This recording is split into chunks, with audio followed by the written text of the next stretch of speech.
What's up, Browns fans? Welcome to the Dawgs Podcast. Let's kick this thing off.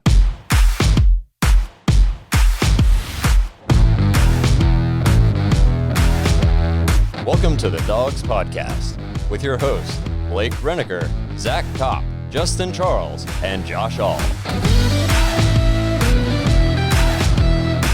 Hey, welcome back to another episode of the Dawgs. The season might be over for the Browns, but we still have plenty of stuff to get to before the NFL season wraps up. Before we get into this, remember to check us out on Facebook, Instagram, Twitter. Please subscribe on YouTube. If you prefer to just listen to the podcast, you can find us on Apple, Spotify, Google, pretty much any other podcast platform that you can think of. If you got a nice big TV that you're looking for an excuse to use as much as possible, check us out on the AGA app on your smart TVs, your Rokus. You can pull us up. All of our episodes are on there. You got one more week for NFL games on Thrive Fantasy, so download the Thrive Fantasy app. Use promo code DAWGS, DAWGS. Get a 100% match on your deposit of $20 or more, up to $50. There, as far as we know, there is no expiration date for our promo code, so you don't have to just use our promo code to play on NFL games. You can use it for NBA, whatever they got on there. Baseball when it starts up here in a few months, yeah. So get on there, use the promo code, get your free money, have a little bit of fun. I'm definitely going to play a contest for the last NFL game of the year. I might go big. I was thinking about that too. So just making a big old putting on one of the big games. Yeah. Okay. So make sure to check that out. Again, that's Thrive Fantasy, promo code DAWGS, DAWGS. Get your free money. Last thing, check out thedawgspodcast.com. You can leave us a voicemail. We really want to make the show more interactive, get you guys involved, especially in the offseason, when there's not quite as much news going on. You guys have things you want to talk about. It doesn't even have to be the Browns. Honestly, if you want to call in, you want to talk about the Cavs, you want to talk about the Indians when they start up, pretty much anything Cleveland related. If you want to throw in some Ohio State, we love all of that. We're fans of all of that stuff here. We're not just Browns fans. We're Cleveland fans, Ohio State fans. So thedawgspodcast.com, you'll see the link. You can call in, leave us a voicemail. Keep it PG-13 and under. We'll play it live. I don't mind rated R. Say whatever you want. I can bleep it out. So so we can we can paraphrase it in. Yeah, so go crazy, and I think it has a chance to be a lot of fun. Say you watch today's episode, we might talk about some stuff that you want to get some input on. Call in and we can kind of review the previous episode. Yeah, well, think how many times you're listening to a radio show or something, you hear these callers and you're riding around thinking they would never take my call, or I would never get through, or you how does anyone even get on this show? Yeah, you're on If you leave us a voicemail, I can at this point guarantee you're going to get on the show. Yeah, you'll be first. Yeah, so judging by the empty inbox that I looked at this morning, you will definitely get on the show if you leave us a voicemail. Yeah, so definitely do that. I think it's going to be, if we can get some interaction on that, it's going to be a lot of fun. And then who knows, maybe we'll bring you on one time because as you guys can see, Zach's not here. So yeah, we had an open spot. Yeah, maybe we'll be holding open tryouts. I think I have gotten some feedback from a couple people in person saying, hey, I'd really like to just come in and sit down and talk on a segment for, 5-10 minutes. Sure. Yeah. Let's schedule it out. We'll do it in the off season. This is a show for fans by fans, so we need the fans. Yep. So, and real quick, just to piggy off your Cleveland fandom and everything. So another podcast on our network is Percy Gardner's 99 Mile Per Hour. Percy is the retired Cleveland Indians pitcher doing his podcast. And so Tuesday this week, his show is an interview with Indians pitcher Tristan McKenzie. Okay. And it is a very cool conversation. So just Cleveland fans out there, after you're done watching this show, Tuesday, make sure you check out Percy's show, 99 Mile Per Hour. Very interesting conversation with Tristan McKenzie. I look forward to it. He's a big up-and-comer, too. Yes, he is. Very good for the Indians last year as a rookie. So that's pretty awesome. And just listening to him talk, he's just a very cool guy. Young guy. Very young guy. So, yeah, check that out. That's going to be really awesome. Percy's had some really cool guests. Call into our show. Maybe you'll be one of our really cool guests. Yeah. So some of the things we want to talk about today, I don't know if you guys have heard going around the league, a certain quarterback wants off his team. Deshaun Watson reportedly has demanded a trade out of Houston. For some reason, Nick Caserio wasn't the GM hire he wanted, and then this wide receivers coach for the Ravens wasn't the head coach he wanted. So that was the final straw, and he demanded a trade. And you've been kind of seeing in the Twitter sphere out there, A lot of people talking, should the Browns be in the Deshaun Watson sweepstakes? Should we be making calls, trying to bring him in on the heels of our first playoff appearance in 18 years or whatever? Are you asking me that? So what do you guys think? Should we be in the sweepstakes? So we're just going to jump right into this. So so this rubs me really wrong. But not only does this rub me really wrong, this rubs my boy Baker Mayfield really wrong. Really wrong. Some of I was y'all just pulling up the Browns, tweet. Yeah. some of y'all Browns are funny. This like literally. So we've waited since 1994 to get a playoff win, and you got Browns fans that are suggesting this. You get a taste of that, and then immediately it's like kind of like when that meme where it's the guy turning back and looking at the new girls. Guys, he just got us to a playoff win. The future is bright. And you would give up so much in this trade. Like the one that you sent out, I don't know if you want to throw that. I don't know if you had I think it was from ESPN Plus. I forget the guy who wrote the article, but it was the Browns would get Deshaun, and we would give up Baker, Odell, our 26 pick this year, our first round pick next year, and a fourth round pick, and then a fourth round pick in 2023. Well, good luck getting the defense any better. Here. Okay, so I'm going to go on the record. I don't want to trade Baker. Thank God. Okay. Yeah, but what you're about, But I don't know if I believe you. Yeah, I don't either. But I also don't think it's as cut and dry because I'm not willing to give up the farm for him because I think Baker's definitely good enough to win a Super Bowl for us, and I love Baker, and the goal is to win a Super Bowl. That being said, Deshaun Watson's better than Baker. So if I'm not saying I'm placing calls, I'm not calling the Texans to see what it takes to get Deshaun. But if they call me and they said, we love Baker, we'll just swap. Let's just swap. Okay. You mean to tell me you wouldn't do that? You say Deshaun Watson is better than Baker. It's not just me that says Based that. on what, though? What is your supporting evidence? The second half of the season, Baker Mayfield was the second best quarterback. Baker threw 8 interceptions this year. Yep. He had 26 touchdowns, and that was with 4 weeks, I believe, straight of not throwing a touchdown because of the weather and all that stuff. Deshaun Watson threw less interceptions. How many did he throw? He threw one less than Baker. Okay. And then he threw for 1,500 more yards. In a dome? And no, it's not in a dome. The Texans aren't in a dome. Yes, they are. It's very much a dome. They don't play all their games in a dome. Doesn't matter. And All their home games. And he also had 8 percentage points higher in completion percentage. Was literally the best quarterback in the league this year. Okay, and he also has at least, 2 extra years of experience on Baker because last year doesn't count. Oh, no. Listen, time. You cannot say last year doesn't count. Baker has responsibility for last year just as much as Freddie. Baker came in fat last year, unprepared, clearly wasn't focused on football last year. And I love Baker, but that was obvious last year that he was not focused on football. I'll give you that, but it was also a head coach's job to make sure that kind of crap doesn't happen. You're a professional.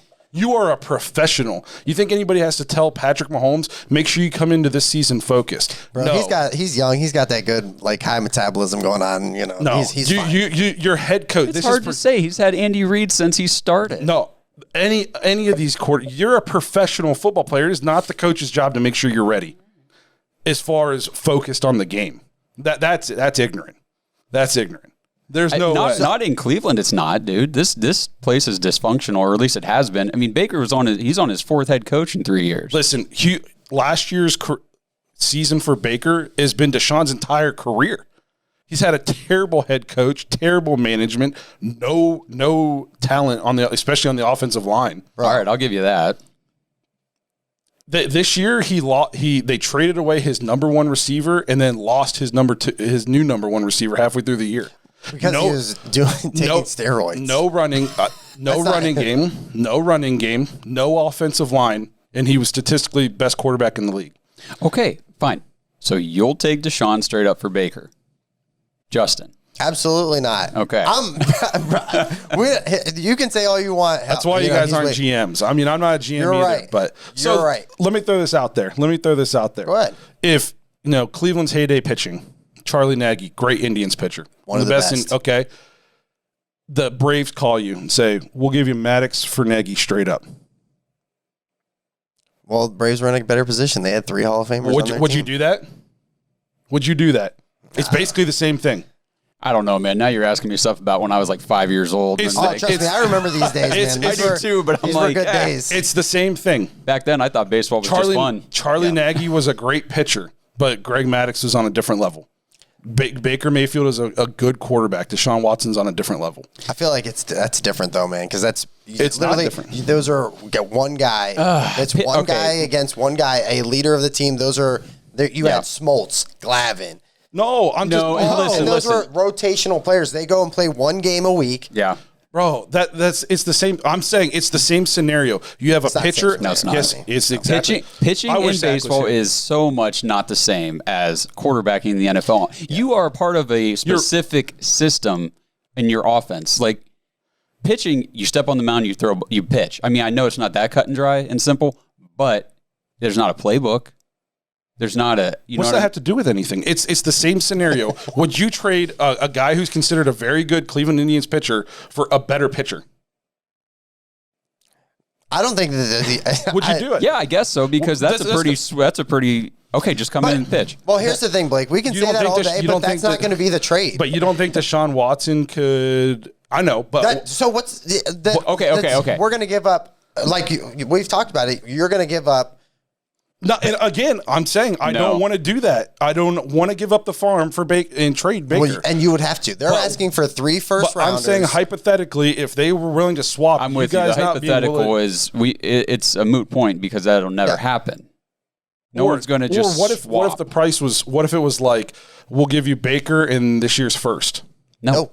Yes, you No, guys are you kidding insane. me? That And that's first not, round and pick. that's not going to be the deal. They're asking. They're going to want You would 3 first the round 26. Listen, our picks the next 2-3 years. We just spent the whole season bashing our defense. Now you want to throw away assets that we can use to fix that problem? What are you going to get with the 26th? A linebacker. What does Pittsburgh get every year with the 26th? Okay, Freaking J.J. Watt and all these other superstars. I mean, come on, we can do it too. our picks. We're going to have the 26th pick, probably a low 20s at 30 pick again the next year, and then a 4th rounder. Those picks are not that important the next couple of years. They're rejecting. Right. So first couple mock drafts, man. Stud linebacker out of Georgia to the Browns at 26.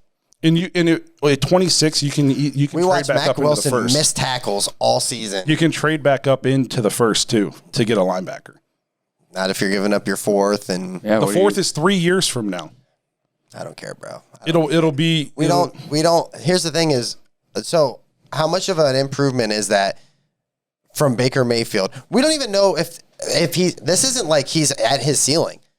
And you're talking about Deshaun Watson. Deshaun Watson is a guy that's disgruntled, doesn't want to be in the city that he's in. When literally 8 months ago, he was crying on camera talking about how blessed he was and how great of an opportunity this was and how thankful he is. So why would I want to give up everything to bring that guy into Cleveland, Ohio, when you have a guy that's saying, Cleveland, this is my city. I am embracing the Cleveland spirit, blah, blah, blah. Again, I didn't say give up everything. I'm just trying to get you to admit the fact that he is a transcendent talent compared to what we have. No. I don't know, man. I saw Baker break Peyton Manning's rookie season record as in his rookie year. And then Justin that Herbert year- broke that. So would you take Justin Herbert over Baker? Not at this He moment. obliterated it. How many did he throw? He was over 30, wasn't he? And for like 4,000 some yards. So would you take Justin Herbert over Baker? No. So that argument's mute. The beating Peyton's passing record. Baker Mayfield against the world. That's what I'm saying. And that's I'm the all thing. in on Like, Baker. so this is where we need fans to call in and let us know. Like, do you want Deshaun Watson instead of Baker, or are you good with Baker? I'm good with Baker. I love Baker, and I'm not saying give up the farm. I'm just saying if you have a chance to get Deshaun somehow without giving up the farm, you make that move. I know what you're saying. It sucks to say that because we love Baker, but it's a business also, and you get the best players if you have a chance to get the best players. Okay, fine. I'll give you your argument on that point, but you will have to give up a crap ton of assets to acquire Deshaun Watson. So whoever's going to do it, and plus Deshaun Watson's on a larger contract. So now there's a lot of money involved. $40 million, Garrett. If you're giving him $40 million, Baker is still on his 20 rookie. We can pick up the option for extend- $20 million. Yep, I'm just saying, it's a lot of extra cash. That's Odell Beckham if you want him for $15 million. for a guy that we saw this year, okay, he can take us to a Super Bowl and win it. Absolutely. You spend everything you've got on that defense. Yep. Because that's what held us back this year. We beat the Chiefs. We beat the Chiefs with a little bit better defensive play. Now, I understand we only the gave up offense sputtered 22 out. points to the Chiefs. I get it. We only gave up 22 to the Chiefs. We couldn't score more than 17 points against a bottom-ranked defense. So good teams, though, when one side, because you're never going to play a perfect game. When one side of the ball is struggling, the other side, a good team, the other side steps up and takes its place. I could make the defense did. They gave up 22 points to a team that scores 40 a game. Yeah, but if Mahomes doesn't go out, though, that game isn't even close. Yeah, but he did. We only gave up 22, and we couldn't muster. We had the ball with 5 minutes to go and couldn't get more than 12 yards. Well, and looking back on that game too, I got to put a little bit of the blame there on that play calling, and I'm not sure why we punted that ball. No, I agree. But so I'm just saying, again, we can win a Super Bowl with Baker. I 100% agree with that. But if you have a chance to get a guy that's otherworldly, what if say it wasn't Deshaun? What if it was Patrick Mahomes? Okay, Patrick What are you Mahomes gonna give up is for Patrick the Mahomes, best. bro? Yes, Patrick Mahomes is the best. Deshaun Watson, though, is not that far away from Patrick Mahomes. He's not. They're Go ahead, rank him, bro. It's like 1A, 1B. No, it's not. Oh, no, it's not. Yes, it is. No, it's not. Yes, it is. You put Deshaun Watson on that team with Andy Reid and those receivers. I guarantee he's doing the same thing Patrick Mahomes is doing. I disagree with you. Guarantee you. Put Baker on that team with Andy Reid. So are you saying Mahomes is a system QB like Brady apparently was? No, Brady was not a system QB. Look what happened this year. All quarterbacks are a little bit of a system QB. Fair enough, but what argument are you trying to make, though? I'm trying to say that with Deshaun Watson has been a top, at worst, fourth worst quarterback in the league, at worst, but probably the second best quarterback in the league. And he's been on the dumpster fire of a franchise his entire career. I don't even think you could say he's top 5 this year.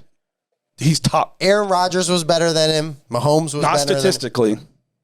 Bro, Aaron Rodgers threw 50 touchdowns and 5 picks. Deshaun Watson wasn't that far off that.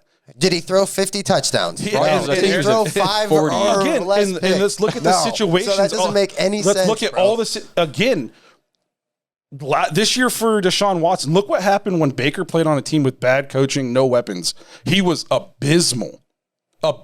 Worst starting quarterback in the league last year. No. Yes, he was the worst starting. Dude, Dwayne Haskins played last year. Come on now. Statistically, Baker Mayfield was the worst quarterback in the league last year. Kyle Allen. Quarterback. Worst starting. I'm telling you. Look it up. He was statistically like 34th in the league last year. Don't worry, Baker. We know who else played last year. Bro. He was awful. In that same kind of season. Ryan Finley for Cincinnati. Come on. You can't say Baker was the worst. Minimum, like, Ryan Finley did. How many games did he start? Doesn't matter. He sucked. It doesn't. Yeah, but I'm talking about starting quarterback. Like, the guy who's your team starting quarterback, not a guy who filled in for a week.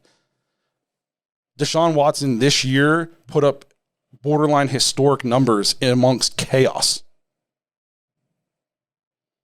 That's all I'm saying. I'm not sold. Okay, but we do have to reel this in and say we know that doesn't happen. There is no, this for that swap. Let's just do it. No. Like, we would have to give up You'd give up Baker, probably 3 first-round picks. Yeah. And again, I'm not on board with that. And I don't, but I'm just saying, you guys are crazy for thinking like I get the impression you guys are like, Deshaun Schmishman, he's just another quarterback. I'm not saying that, bro. I'm just saying realistically, there's no point in saying, oh, well, what if we could just do a 1-for-1 where it's not going to be that. I don't look at it like that. I look at it as they're saying if we're going to trade him, which they might not even trade him. They might let him just sit there and fine him every day. He'll just retire. And he retires. And I see exactly what you're saying. Is what I'm saying too is this whole conversation. Yeah, it's a business. It's whatever. Like, we can have the conversation. They can make their clickbait news articles online, everything, and tweets, whatever. It's not going to happen. Number one. Number two, we're good. We got our quarterback. We've been waiting for years and years and years, decades to just have our quarterback. We're good. Let's get that. Let's get everything else fixed. And do this thing. Literally the 2 years before he got there, we were 1-31. And you could say coaching, you can say whatever you want. We just went to the playoffs and got a win over the Pittsburgh Steelers. The team that we hated more than anything. Not only that, has no value to you as a Browns fan. I just don't know. Back-to-back wins against the Steelers, man. I mean, I don't know. Trust me. I know I get what the argument is, Blake. And it kind of goes back to, like, if you think however many years ago that was now, we could have had. All we had to do was turn in the card. All we had to do was walk up to the podium. And it wasn't like Andrew Berry wasn't in the building. Yeah. And the same thing, like that draft. All the arguments over the years about Carson Wentz, and maybe trying to get him back at some, or I say back because all we had to do was turn in the card. Yep. But now you look at Carson Wentz. I wouldn't take Carson Wentz. No. Not after all the reports that are coming out and kind of learning what sort of locker room person he is, and he's being labeled as uncoachable. I don't know. That draft, though, for the record, we took Myles Garrett, Jabril Peppers, and then Njoku. And we could have come out of that draft with Myles Garrett, Deshaun Watson, TJ Watt. Little bit different history, I'm sure, if that happens. TJ Watt got picked 31st or something like that. One pick after Njoku.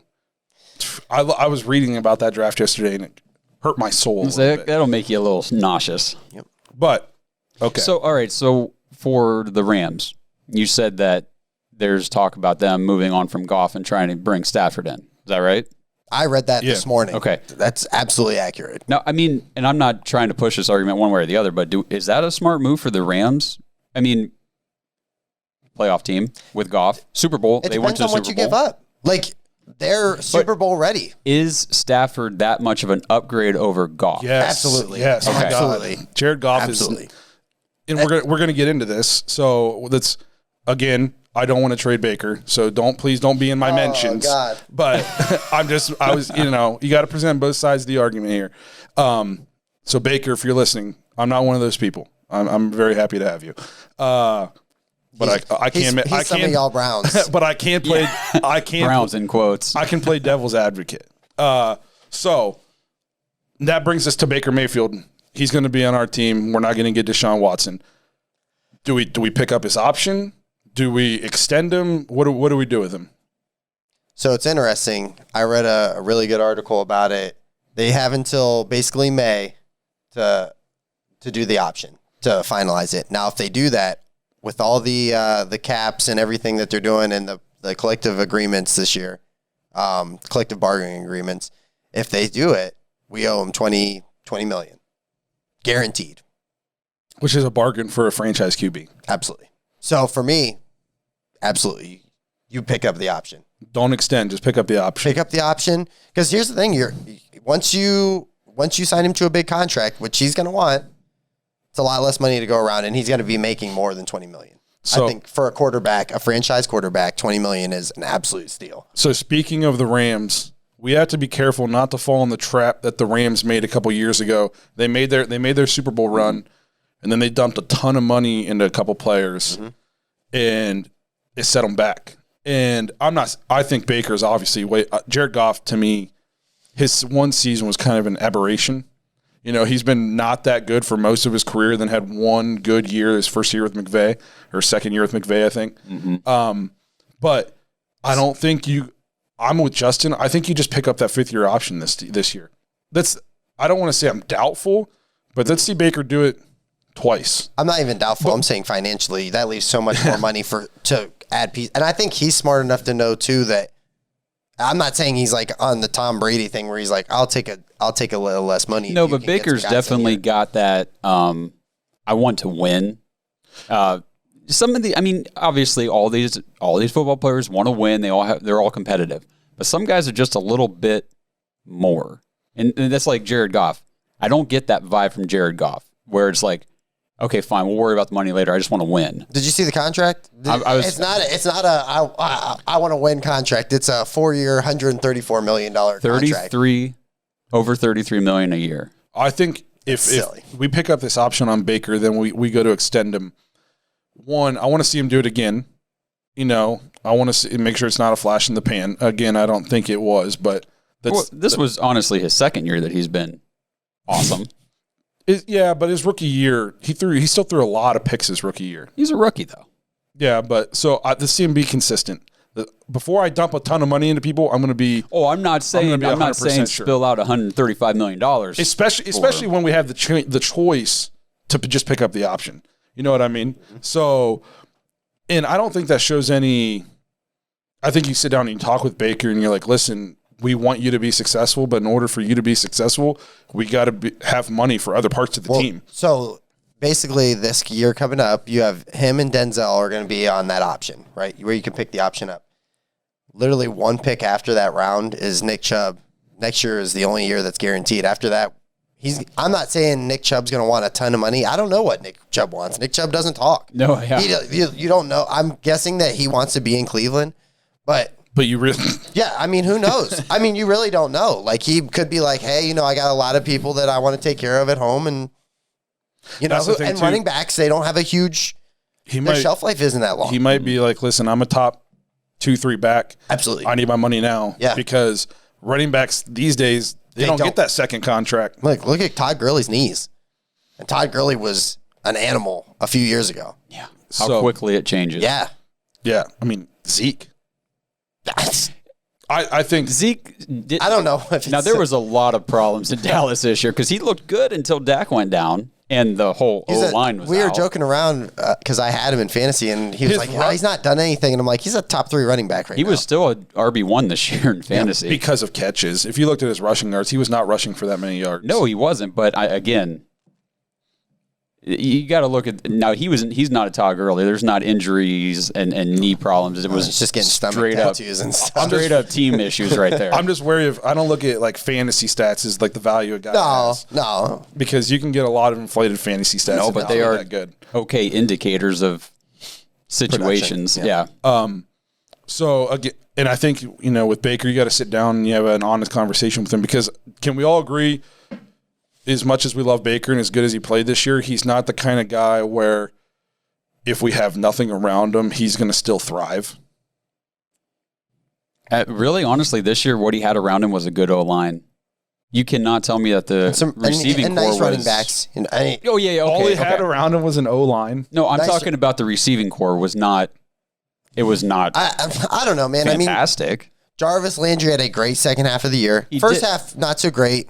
But look at the top receiving cores in this league, and there's some serious talent, in those units. Our number 2 is Rashard Higgins. Hollywood's a great player, but he's not Michael Gallup or CeeDee Lamb. He's not.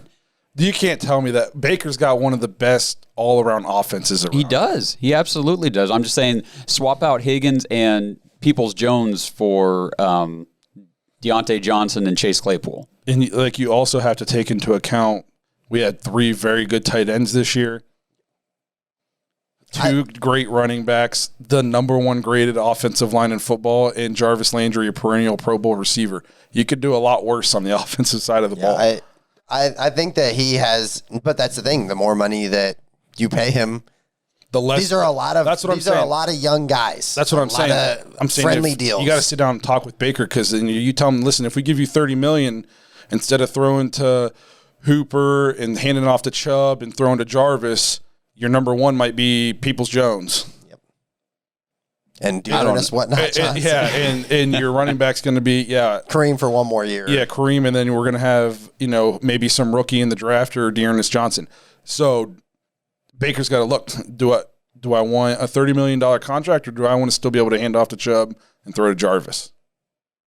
I think that's a fair conversation. I think for Baker's best interest also, does it make sense to get a $30 million contract and then have no talent around you, and then at the end of that contract, people are looking at you like, man, you don't deserve that contract because you're struggling? Or is it better, let's take a $23, $24 million a year contract, and then you get 2, 3, 4 more contracts because you keep playing well because you have a good system and good players around you. Yeah, and I don't know how much the conversation is about. Obviously the amount of the contract is important, but the more important thing is I think he just wants commitment. So if you pick up the option, what's the next, possible avenue they could go? They could franchise him instead of giving him that. Franchising is and a lot of money. It is a lot of money, and these quarterbacks don't. That's not what they're looking for. They want that long-term commitment. Well, any player really. You franchised. I mean, look what happened Dak. to Kirk Cousins. Yeah, Dak. Yeah, If you franchise him, what is it, like the average of the top five? Yeah. So you're paying $40 million for. Yeah, thanks, Patrick Mahomes. Yeah. So that's why. No kidding, right? That's why the 5th-year option. It's a good route to go, but they're going to have that conversation with him. Say, okay, we're going to pick this up, but he's got to feel like, are you just going to franchise me after this? And then not let me. Because if you franchise a guy, then you take away their option for free agency, and I don't think that. I think his commitment to Cleveland is going to be. I don't know, but everything that you hear coming out of that organization is that he's very on board. He wants to make things work, and I'm not saying that he needs to solidify anything around him. I'm sure that between Hulu and everything else, I don't want to talk about what guys have in their pockets because. I mean, I'll talk about it. I don't care. He's got plenty of money. Yeah, but I mean, he's got that progressive money. Right. He's got that Hulu and I think money. a lot of these big contracts in sports across the board, a lot of it is ego. Yes. You see these guys, they're absolutely. like, so-and-so just got paid this contract last year. I want that or better. And it's like, why? Just because you think you're better than, and that's where the Tom Brady thing came in. Tom Brady, obviously, he rewrote the book on that. A top, whatever you want to, one quarterback for much of his career. He never got paid top one money. Well, it helps too, though, when your wife is like a billionaire supermodel, and so you definitely don't have to worry about money. But I don't know. Sure, that helps and everything, but what's the difference? And I guess we're just three, average Joe sitting guys. What's the difference between $20 million and $25 million? I mean, I don't know, bro. $5 million. I guess. I don't know. You ever seen Blank Check before, bro? Mr. McIntosh. God, that was $1 million. No, but I know what you're saying. Once you get so rich, it's ego. What's the once you have hundreds of millions of dollars, what's $1 million? It's like $10 for us. I know that, but that's the thing. Like so that's with quarterbacks. I know a lot of these other guys that they're solidifying their heritage of their family for generations. You know what I mean? You don't know the next time somebody in your family is going to be able to get $10 million or something like that. So I don't know. Well, I get that. All right, so let's kind of wrap this portion up. I personally think we're going to extend him this offseason.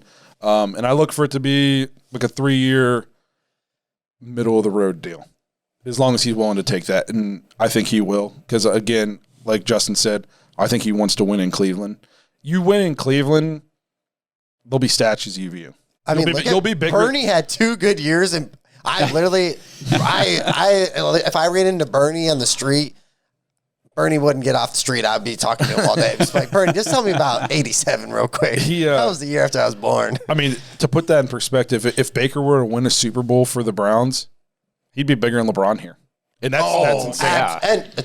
And you're 100% right, and the idea of that is crazy. Yes. The Browns will always be Cleveland's team. Yep. So always. And I think he knows that. And the franchise, I think, as long as they're willing to show commitment, it doesn't have to be a huge one. I think, he had a down year last year, and he kind of realizes that.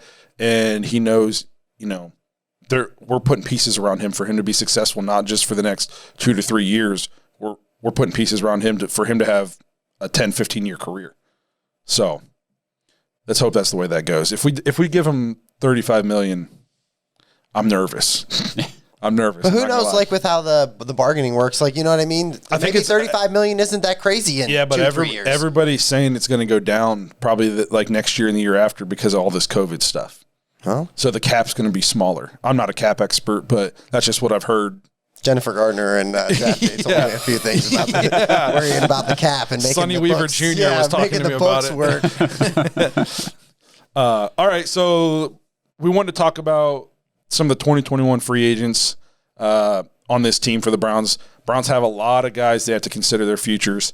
Before we move into the free agents, one guy that isn't a free agent, but I want to toss around the idea, should we bring him back or should we look to move him, was Odell. Not a free agent. But another argument coming in right here. I don't know. So you want me to start this, guys? So do you guys want to bring him back, or what do you want? So this might come from me. It's probably crazy, but I've been reading a lot of positive things about Odell. So we're only on the hook for $15 million, which $15 million for a receiver is a lot of money. But if you get production out of him, and everything I read is, man, the media kind of, like Blake's always said, the media kind of makes him into this, problem. He's a horrible guy in the locker room. Everybody inside the locker room, they love him. Yeah. Literally, Conklin him have just been going back and forth talking about, the struggles, they are able to hash it out and talk about things. And, it's a locker room. It's a collective group of guys, and they're able to keep it all inside the locker room. You never hear about it. And he says one of the best guys I've ever played with and stuff like that. I would love if I got the production like that Odell brought out with the Giants. Early. With the Giants. Yeah. Before all the net proposals and just all the weird stuff, and you're going into a huge playoff game and you're on a yacht, if you could just get focused, and I'm not saying he's not focused. I think he's very good. He's very talented. He's very talented. My knock on Odell is, one, if you just look across the last 4 seasons, injury. Like last 2 in Cleveland. And I get it. The first year in Cleveland, he played every game. Yeah. But he played every game hurt. He had to have surgery immediately afterward. He was ineffective because of that injury. He's not ineffective. He still had over 1,000 Yeah, yards. okay, fine. But the injury is an issue. It's a concern. Once these injury bugs start creeping up and they're recurring for players, just look at the past of any player like that. It is a problem. It's something you need to worry about.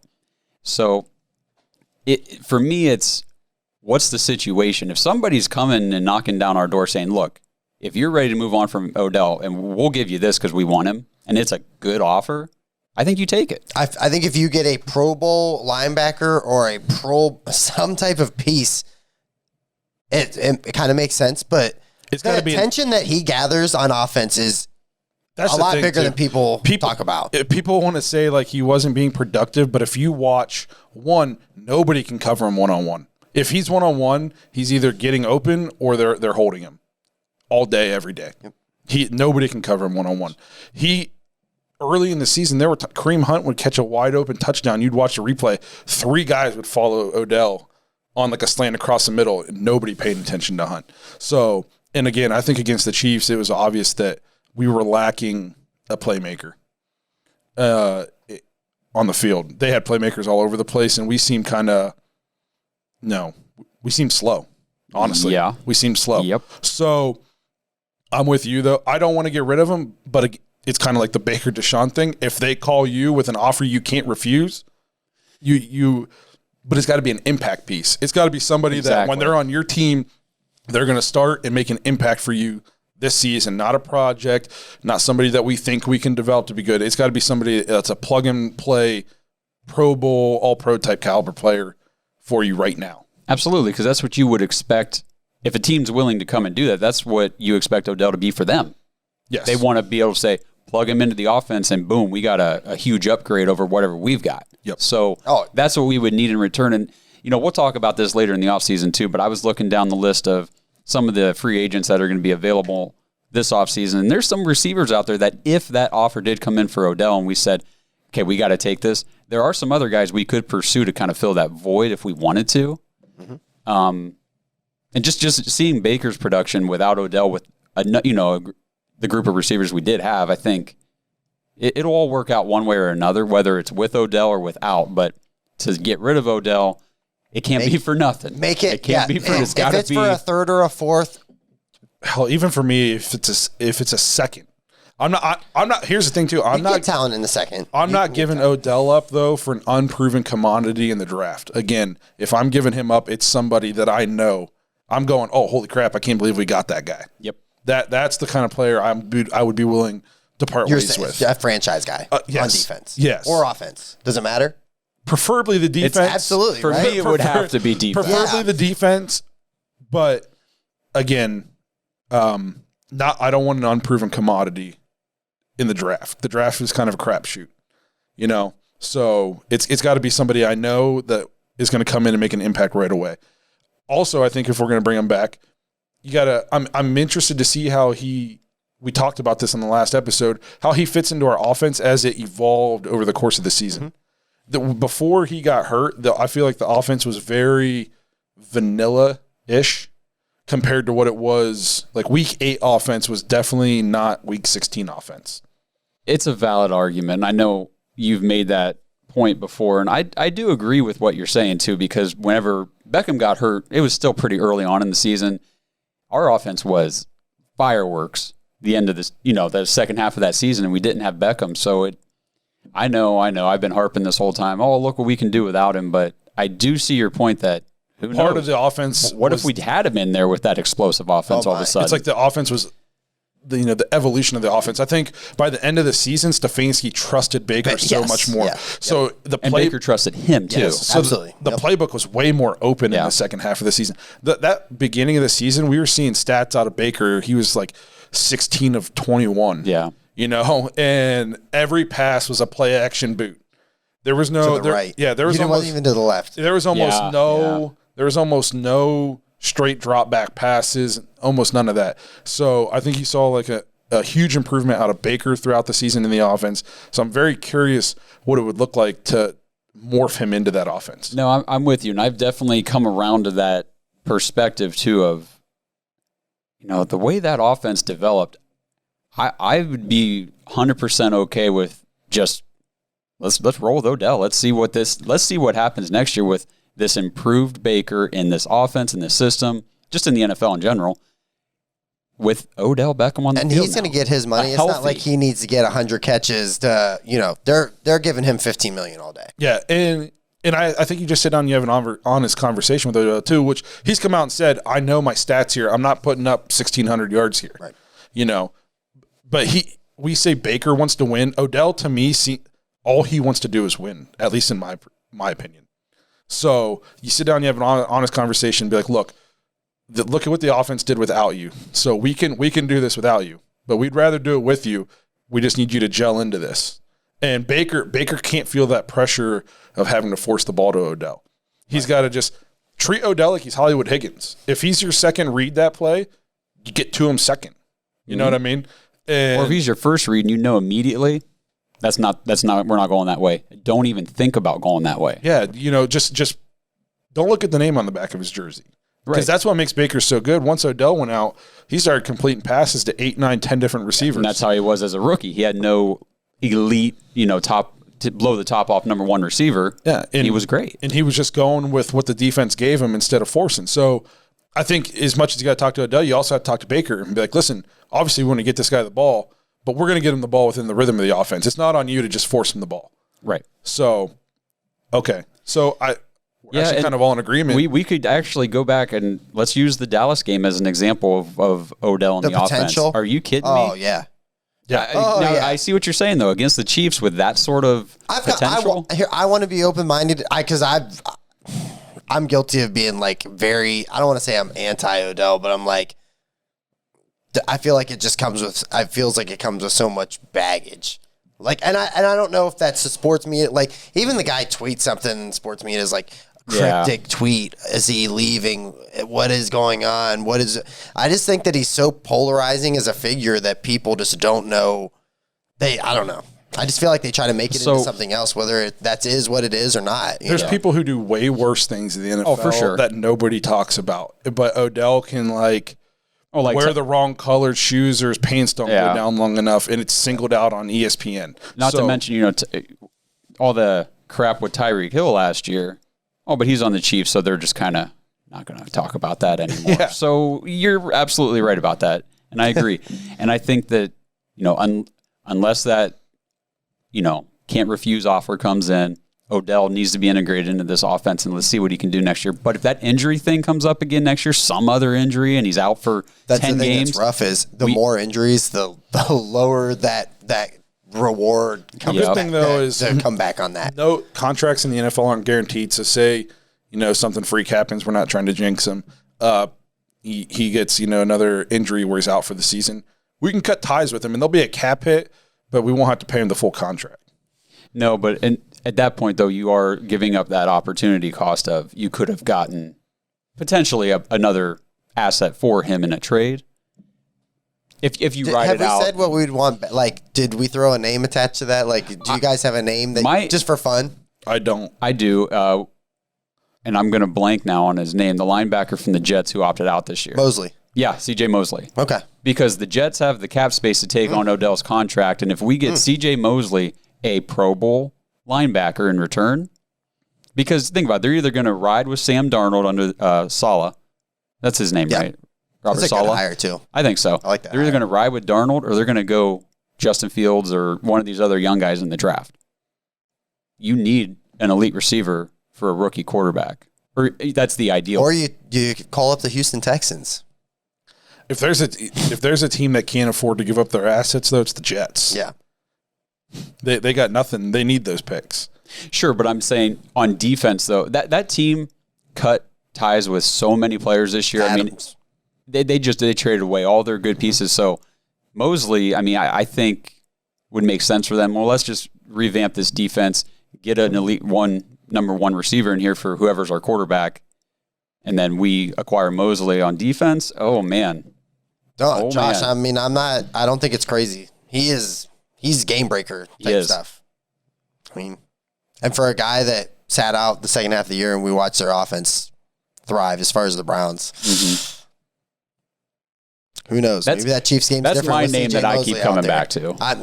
I like it. I mean, we'll see. We'll see. Okay, so then we wanted to look at a couple of these free agents, and there's a long list, but I just want to focus on some of the main ones here real quick. Unrestricted free agents. So these are guys that if we don't sign them or whatever, they're gone. Rashard Higgins.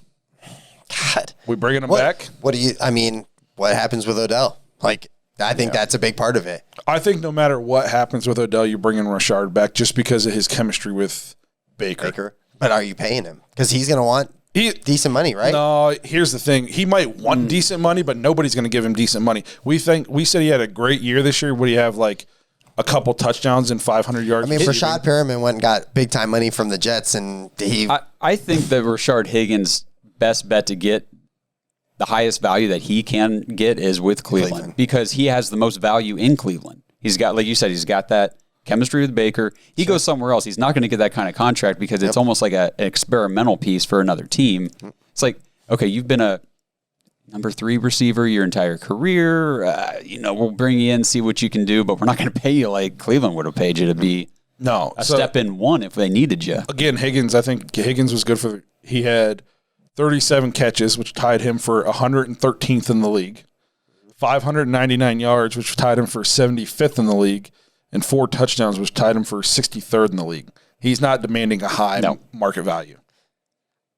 And I think, so in fairness, too, for those stats, how many times did we go, why are we using Rashard Higgins? I felt like we yelled that all season. Well, I agree, but other teams are going to be saying the same thing. I know. Why wasn't he in? There was a reason he wasn't in. So, again, I think he's good, and he doesn't have the he's not like Rashard's going to hit the free market and go get a 5-year, $90 million contract. That's fair.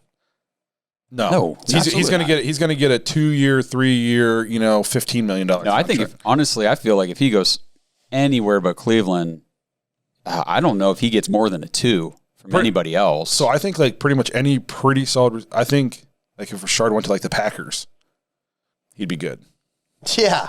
Opposite. Based on who the quarterback is. And just being opposite Devontae Adams. Yeah. I said the same thing, like if Juju Smith-Schuster went to the Packers, I think he would thrive. I think majorly thrive. Yes. I think anybody who's like a pretty good receiver could go there and be the 2 to Devontae, and they're going to be really good. You mean like if you had Antonio Brown as your other receiver? Yes. You just had like 13, 14 touchdowns and then couldn't do anything on your own? Yes. Yeah. Okay. So Rashard, we want to bring back. We do, yeah. And then there's JoJo Natson. I think we don't need to bring him back, especially because people Jones. And Dearness Johnson showed, especially in the kick return game, he was very good as a kick returner this year. Yeah. So, and I think as a fill-in running back when we need him in spots, I think Whatnot Johnson is he's a pretty good piece. Yep, I completely agree. Here's one. We saw this guy more this year than we probably wanted to, but Kendall Lamb. It's nice. It's a nice insurance piece, and it's not bad. And I know that we said, oh man, he comes in, like they'll focus on him.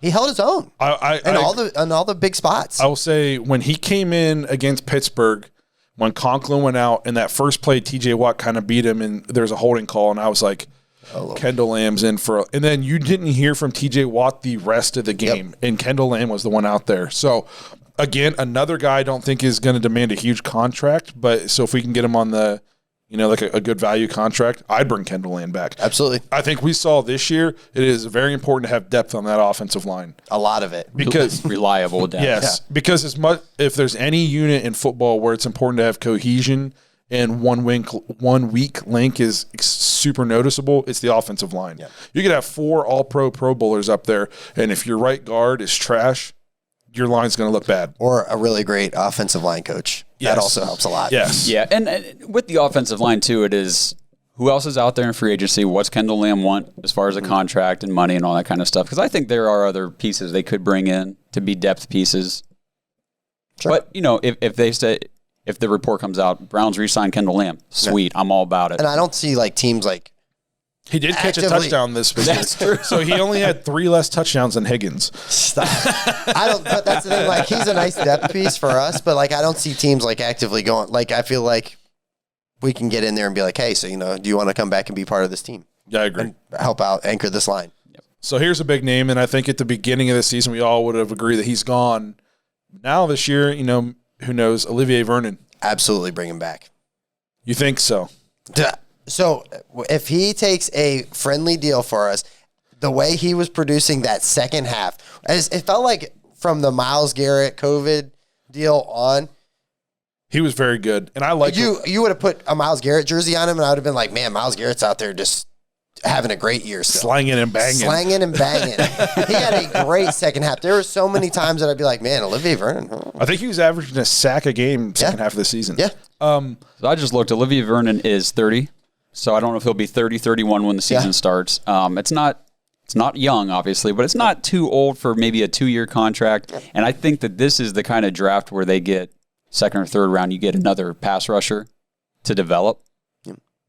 You know what I mean? Bring him along while we got Vernon in there. Because Vernon, like you said, it was a very good second half of the year. Excellent. That's what we brought him in to do. The thing that makes me nervous, again, like you said with Odell, though, is the injury history. Yep. And his injury history is almost worse than Odell's because it spanned his entire career, not just the last couple seasons. And bringing Vernon back, we can talk about it here, but it'll be different whenever we preview kind of who's available in free agency this year, because there are some other pass rushers that, they're younger, they don't have the injury history that we could focus on and really target. Were we on air when you were saying some of those names? No, that was before the show, but we'll do that. We're going to do that down the road. But we want to leave you guys wanting more, so you'll have to tune in. More of those names that were being listed, because wow. Yeah. No, I agree. I think it depends on the kind of deal he'd be willing to take. Yeah. And 2, who you think you can either get in free agency or who you have eyed up in the draft. I think, that goes a long way in deciding if we would bring him back. What about Ogunjobi? I don't know, man. I kind of soured on him this year. Before this season, you would have thought he's going to be a cornerstone, but he struggled this year. Yeah. But I also read he's playing out of position because what was the guy who opted out? Billings or something like that? You know who I'm talking about? The guy we signed from the Bengals, that D tackle. He was supposed to play nose guard, and he opted out of the season, and so that forced Ogunjobi and Richardson to kind of play out of position. So could that be because he had back-to-back 50 tackle seasons, 4 sack seasons, and then this year he had 23 tackles. So Andrew Billings, yes, he opted out, and I think that forced Ogunjobi to kind of play out of position. He definitely struggled this year. He's a young guy. Who? Billings. He's 24. Everything I've read too is he's out. They're gonna let him. They're gonna let him test the market. I think that's probably. He seems like the kind of guy who'd go to the Patriots though, and he'll be like all pro. That's because everybody, I swear, that from the Browns goes to the Patriots. Yeah. Danny Shelton, but Jabal Sheard. This is another thing too. I think we let Ogunjobi go because I want to go all in on trading for not Deshaun Watson, J.J. Watt. Yeah. Now there's a trade that they need to. If there's a guy on the Texans I really want, and I'm not just playing devil's advocate for, I want J.J. Watt. I like that. Yeah. There's two sides of that. So, man, locker room guy, leader on defense. Like the speech where he's talking about if you don't want to be here, I'm like, that's the kind of guy I want in my locker room right now. Then there's the other side is, can the guy stay on the field? Because there's years. He played this year. I know, but then, up until then, I don't have his like games played pulled up, but I remember back injuries where he would literally lose. He had a couple rough seasons with injuries. Now JJ Watt's 31, so he'll be 31, 32. When you have the Browns are super young though, and I think sometimes it's important to sprinkle in a couple of those guys. Oh no, I'm not saying. What I mean? Oh, trust me. He's the kind of guy I would love to have on the team. Yes, he to me, like you said, it's not. I think he 20 sack a year, JJ Watt. No, but he's still very good defensive player. Is he like Watt. Jarvis Landry in the wide receiver room guy? Yes. And what he can do to the locker room. I mean, he's going to teach you how to prepare, how to be a pro, how to be accountable, and he can still produce. Yep. So JJ Watt is just a guy that I've had an eye on all season as a guy I want the Browns to go after. So do you have it this pulled year? Up? Okay. This year, 16. Yep. Played all 16. Last year, 8. Mm-hmm. Only half. Year before that, 16. But then before that, it was 5, 3.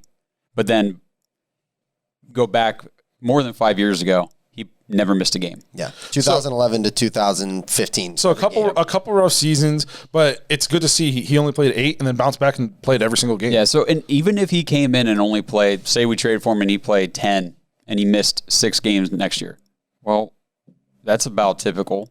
You know what I mean? Like, because Vernon didn't play every game, Garrett didn't play every game. I mean, who would you rather have too? Like, I know who would you rather have? Like an Adrian Claiborne, Olivia Vernon, or JJ Watt?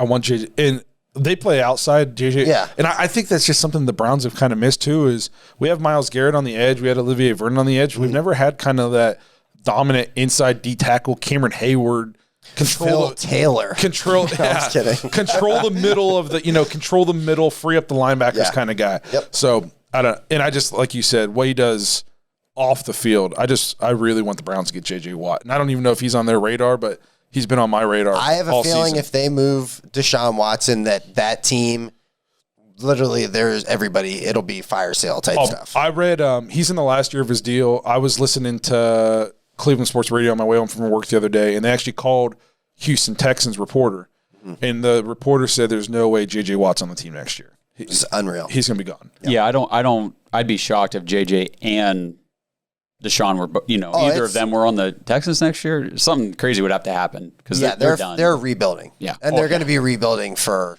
Which is crazy because last year they were in the playoff. Like they were literally... This is how quickly things can change. They were 24-0 away from going to the Super Bowl. Yeah. And then, turns out Patrick Mahomes is just getting started. That's why, Browns fans enjoy what's happening in Cleveland right now because look how fast this stuff can change. I mean, even for the Rams, they went to the Super Bowl and then it was just, holy crap, what happened? Now I get it. They're back in the playoff. They got lucky, though, and they hit on a couple things. Yeah. You know what I mean? That if they didn't hit on, they would still be kind of a dumpster fire. Yep. So, Cam Akers turned out to be very good, that kind of thing. So, and they weren't even utilizing him until like the last, 4 games of the season. So, okay. Then we got some linebackers, BJ Goodson, Malcolm Smith.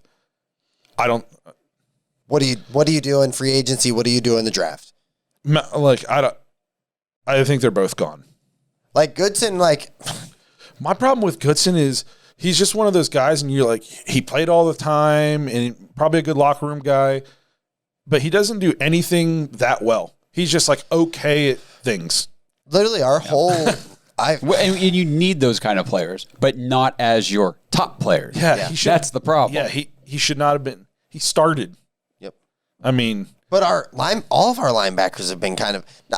I guess it just depends on who you talk to. But we thought Mac Wilson was going to transcend into this stud. And I like Mac Wilson personality-wise. And the thing is, he's still young. I mean, it could happen in year 3. I fully recognize that. Yeah. Or Taki is another one that's, I was higher on Mac coming out than Taki, though. Yeah, Taki had a better year than... Yeah. Mac Wilson misses more tackles than he makes. Oh, what was that game, the Steelers game, where he started linebacker? I said he had 1 tackle. Yeah. A middle linebacker with 1 tackle.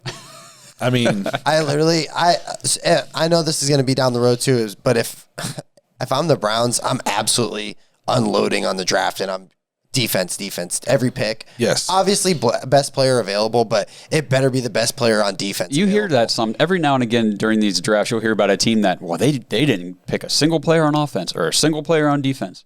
If the Browns were that team this year that didn't pick a single player on offense, I'd be okay with it. I totally get it. I would be so fine with that. The only way we take an offensive guy is if by like some miracle somebody who's supposed to be like a top 3 guy for some reason falls to us at 20. Trevor Lawrence falls to 26. No, like I was thinking like I could see honestly, depending what shakes out with like Beckham and Higgins and some of these other receivers in free agency. Say in the second round, one of these top receivers, because this happens. You saw it last year. A lot of these really good receivers. Oh, I was going to say Dobbins slipped. I mean, all the way to Baltimore. Yep. Going into the year, we went, man, Baltimore, they got Ingram for another couple of years. Man, they got, Gus Edwards. Even like a guy like Terry McLaurin 2 years ago was a 3rd round pick, I think. So Chase Claypool was 2nd round last year. So this stuff happens. I mean, there's guys that you're sitting there like, oh, crap, look who's going to be here. So I get it. But, man, defense, let's go. Yep. I think the only offensive guy I would take if I was the Browns, and it would never happen, is Devontae Smith. I'd draft him, and then I would move off Odell. But he's probably going to go like top 5. I think he's top. He might even be higher than that, man. So, all right. So the safety room now: Sendejo and Carl Joseph. Sendejo, you got to go, please. because Sunday ho. Well, let's see what. Hey, I do think we should bring back Carl Joseph. Absolutely. Especially, who knows how Delpit's going to react to the injury. Could be like Greedy and never see him again. Yeah, so I do think we should bring back. I don't like Carl Joseph. Here's a name. What about Money Mitch? I honestly think he played his way out of coming back to Cleveland this year. If you completely forget he heading into this year, always produced for the Browns. Like the spotlight, bright. You were like, this guy should be starting. Yes, and then this year. That's why I was like, I just don't know about Joe Woods, because these guys, all of these guys, I mean, Terence Mitchell was so good for the Browns before this season, and he looked lost so many times this year. So everybody did, except for Myles Garrett. He knew that he had to just go sack the quarterback. Yeah. He was okay with that. I guess that's kind of the thing, too, like Terence Mitchell. So if the report came out and said Browns don't re-sign Terence Mitchell, am I upset? No, I don't think I'm losing any on sleep. That. No. I agree. I think I read Kevin Johnson's probably going to be gone another corner. Meh. And then here's kind of an interesting name, Cody Parkey. Okay. Was it you that made the point about, I think when we were playing the Ravens, and you said, if you're watching the game on TV, like we all are, and you see Justin Tucker's kicks and where they are on your screen. Yeah, that was Zach. Yeah. Okay. And then look at where Parkey's kicks are on your screen. I've literally went to Browns games and watched Justin Tucker warm up, and he's kicking 70-yard field goals and making them. That's obviously there's only one Justin Tucker. True. Yeah, absolutely. But here's my thing: Cody Parkey solidified the position for us this year, a position that honestly the last couple of years has been a crapshoot. And it's Phil Dawson. It has been a bad position for everybody. I mean, you look at the Ravens in the playoffs. Yeah, even Justin Tucker missed 2 field goals. I mean, this is becoming more of a common trend here. But my problem with Parkey is my coach should be able to confidently send you out there to make a 50-yard field goal. And we saw there were times, we were going for it on like 4th and 8 just because we couldn't send him out there. Well, and there was one game I think we needed, was it a 60-yarder? We wanted to attempt a 60-yard field goal. Gillian came in. And we sent out our punter to try to kick it. Now, you should not have to try to send out your punter to kick a long field goal. Your kicker should be capable of at least that he can hit that range. And I also I feel like Parkey's kind of a head case. There were times, I'd be on Twitter before the game. They'd be like, "Oh, better be get ready to go for 2 today because Parkey looked awful pregame." And I'm like, "Oh, great, yeah." So and it's not a good city to be a suspect kicker. No, because with no leg. No, it's a tough place to kick, especially if you're kicking into the dog pound. It's impossible. There's so much wind coming off of the friggin' lake that.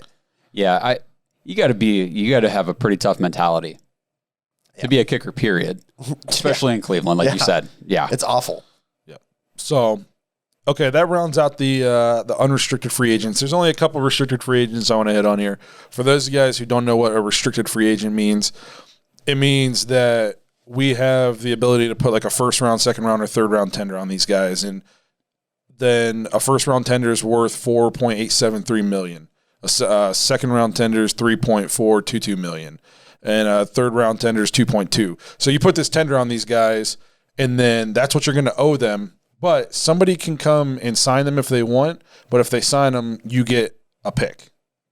Okay, so hopefully I explained that properly. I think it makes sense. So there was an interesting name. There's kind of like two interesting names on here for me. The first one's Cardo Hodge. I would like to have Hodge back because of depth and stuff like that. But do I think he's worth this kind of money? I mean, if everybody's healthy, no. Yeah, he's not. He's never going to get in. And I think we saw that Donovan Peoples-Jones probably has a higher ceiling. Absolutely. I was pleasantly surprised with what we saw from Donovan Peoples-Jones. EPJ this year. Yes.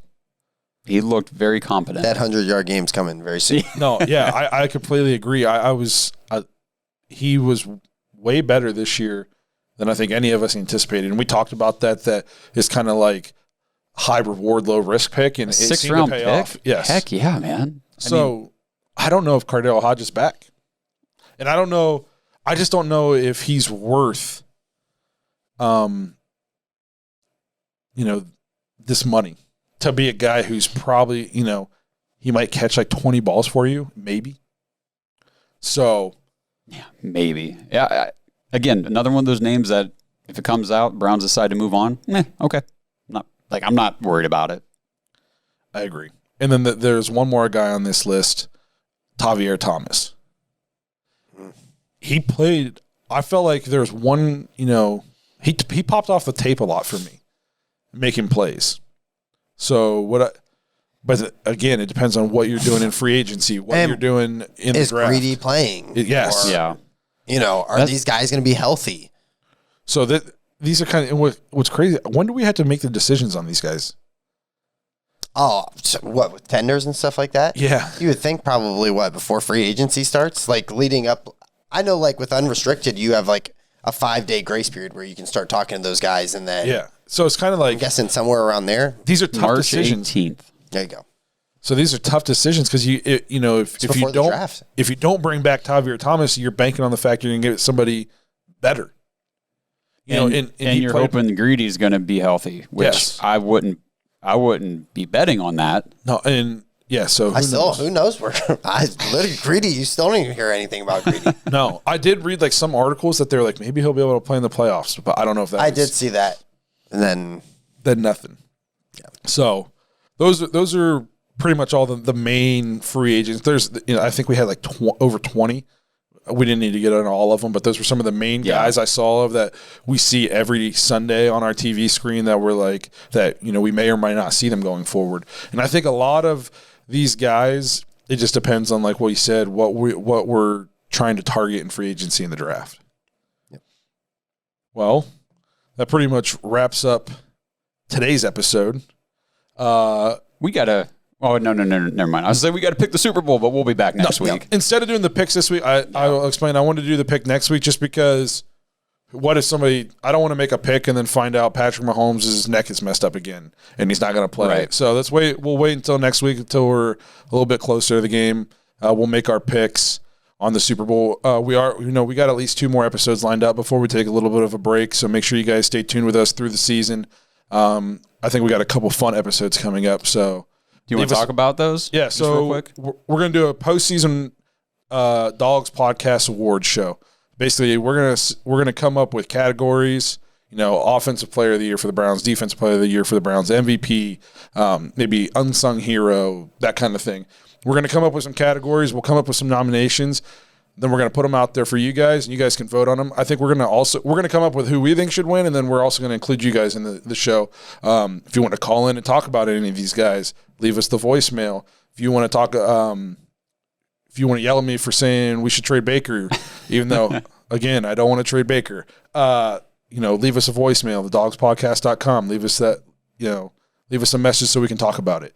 But I think that's going to be a fun 2 episodes. If you have any ideas for categories, let us know. Maybe we'll throw in a category. Yeah. So it's going to be like the Nickelodeon Teens Choice Awards up in here. Biggest disbeliever Slime of Baker Mayfield. Nominee Blake Renaker. So I think what we kind of talked about too, right? We'll do we'll do the nominees, then we'll let people vote. We'll have the award show.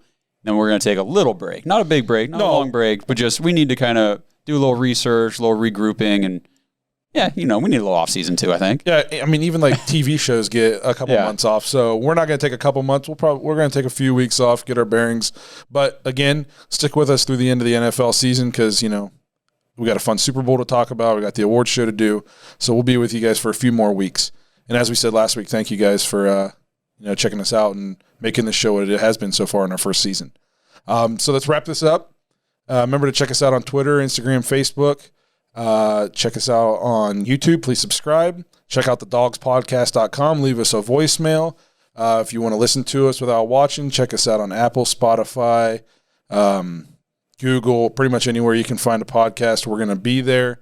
The AGA app on your smart TV. There's really no excuse not to be watching or listening to the Dawgs Podcast because we're everywhere.